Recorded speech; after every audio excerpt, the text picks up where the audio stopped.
Welcome to Dijon, the international city of gastronomy and wine. We are in the Burgundy School of Business, and more specifically in the School of Wine and Spirit Business, where I invite you to dive into the world of wine. Let's get started.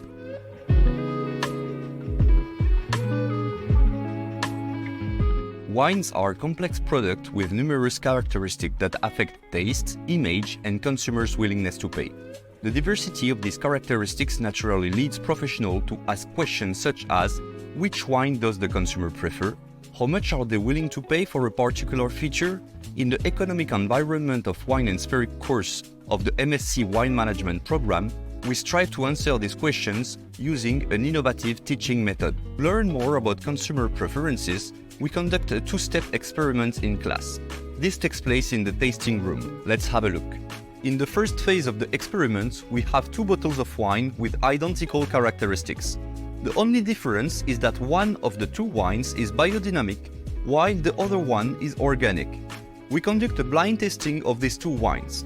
After tasting each of the two wines, the students indicate in a Google form the maximum amount they will be willing to spend on a bottle of that wine.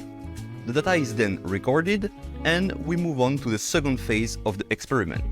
In the second phase of the experiment, the same two bottles of wine are presented to the students. The students are not informed that these are the same bottle that they tasted. The students have 1 minute to observe each bottle closed and type their willingness to pay for that bottle in Google form based on the information revealed on that bottle's label. Once the experiment is finished, we analyze the results by conducting statistical tests to check whether the students' willingness to pay significantly differs between the two wines. The results may vary from one group to another, but generally show that the biodynamic wine is significantly preferred to the organic wine during the tasting, while the organic wine is significantly preferred to the biodynamic wine based on the information on the bottle. What did our students think about this experiment? Let's listen to their opinion. So, what is interesting is that during this experiment, we found a new method to measure the willingness to pay for a particular characteristic in the wine by the consumers. Also, what is interesting, during this experiment, we found out that people believe to like a particular wine, but after the blind tasting, they realized that after all, it is not their preference. I really like to make this experience because it's an interactive and dynamic way to make a class.